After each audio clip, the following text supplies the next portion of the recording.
जलंधर ने संपूर्ण देवताओं को परास्त कर दिया। तीनों लोगों का साम्राज्य जलंधर के हस्तगत हो गया। और उस जलंधर ने सबसे बड़ा अपराध यह किया कि भगवती जगदम्बा पार्वती पर कुदृष्टि की। पार्वती को वो छलना चाहता था। बहुत ध्यान से सुने, क्या करें, अब समय नहीं है, जन्म करना है, नहीं तो ये रहस्य कहने योग्य है।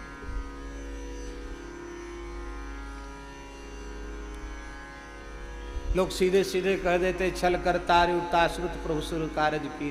भगवान भी छल करते हैं। बताओ, एक सती के सतीत्व को नष्ट कर दिया।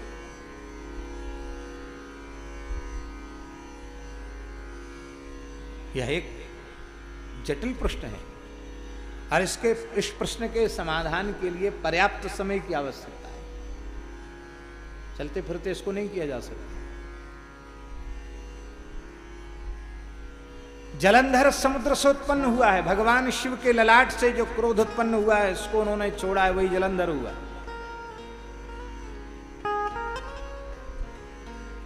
समुद्र का पुत्र है, शिव तेज से उत्पन्न हुआ है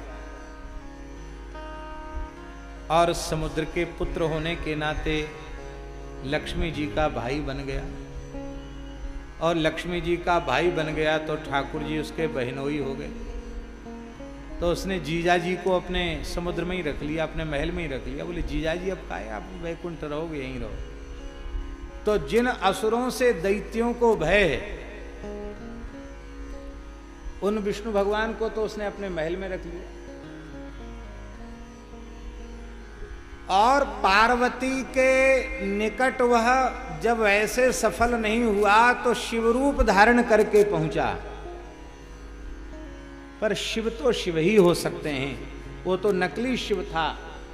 वो जब वहां पहुंचा और पार्वती के सौंदर्य को उसने देखा तो उसके हाथ पैर कांप गए, उसका तेज स्खलित हो गया, शुक्र स्खलित हो गया, पैर कांपने लग गए उसके, पोल पट्टी खुल गई। ये शंकर जी नहीं, ये तो असुर है। भागा वहां से। यह उसका महद अपराध ही उसके पतन का, उसके विनाश का कारण बना। भगवान ने सोचा कि जब तू अपनी माता, अरे शंकर जी, वैसे तो शंकर जी जगतः पितरौ वंदे पार्वती परमेश्वरौ, सारे जगत के माता पिता हैं।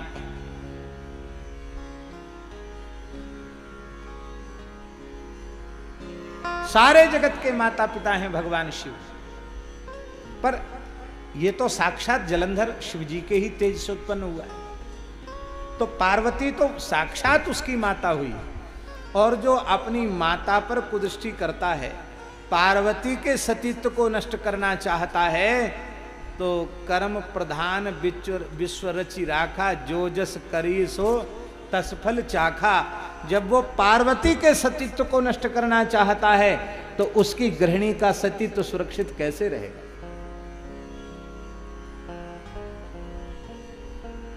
आप अपनी नारी की पवित्रता सुरक्षित रखना चाहते हैं तो संसार की सभी नारियों के प्रति पवित्र दृष्टि स्वीकार कीजिए।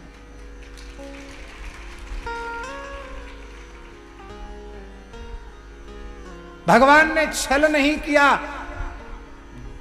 वृंदा का पातिव्रत उस असुर के अधर्म का कवच बन रहा था और युद्ध में कवच को नष्ट करना ये शूरवीर का काम है।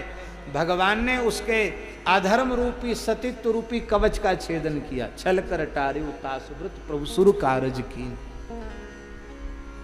तीसरा भाव, वृंदा का पातिव्रत इतना उच्च कोटि का था कि उसके उस उच्च कोटि के पातिव्रत का फल भगवान की प्राप्ति ही है।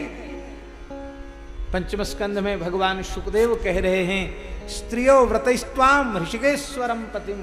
संसार की सभी नारियां पातिव्रत धर्म का पालन करके भगवान ऋषिकेश को प्राप्त करना चाहती हैं। सती धर्म वह प्रतीकात्मक उपासना है। पति वो क्या है? नारायण का प्रतीक है।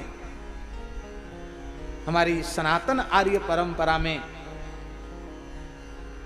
विष्णु स्वरूपिणे वराय लक्ष्मी स्वरूपिणीं कन्यां तुभ्यमहं संप्रददे।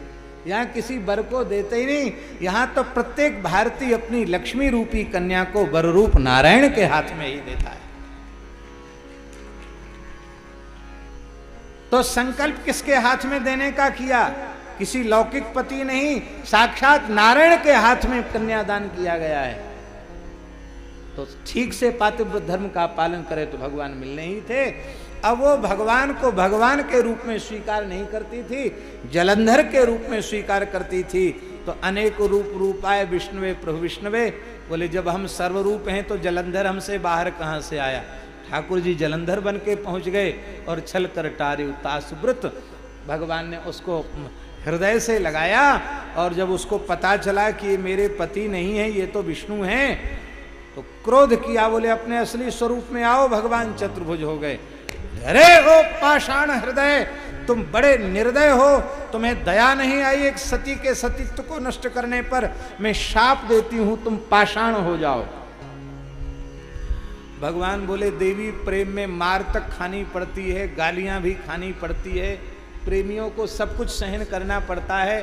तुम जो कुछ कहो मैं सब सहूंगा, पर प्रेम तो प्रेम होता है, वो बदलता नहीं है, झुकता भी नहीं है, बदलता भी नहीं है।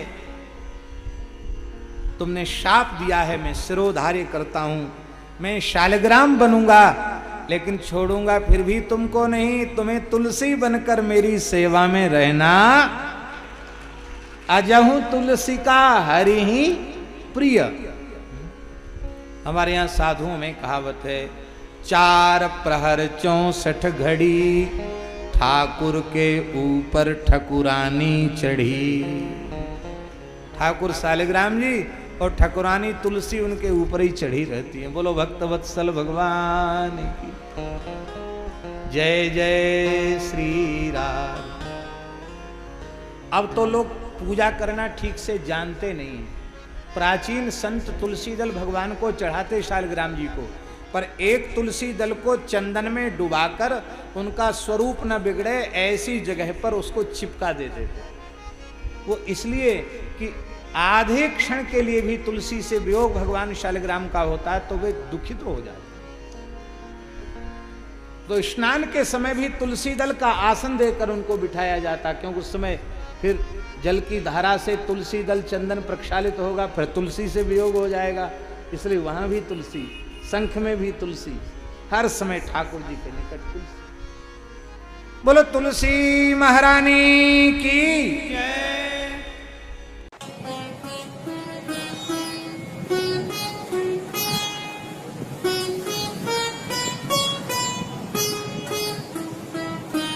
श्री सीताराम। प्रतिदिन सत्संग एवं दर्शन के लिए श्री महाराज जी के ऑफिशियल चैनल को जरूर सब्सक्राइब करें।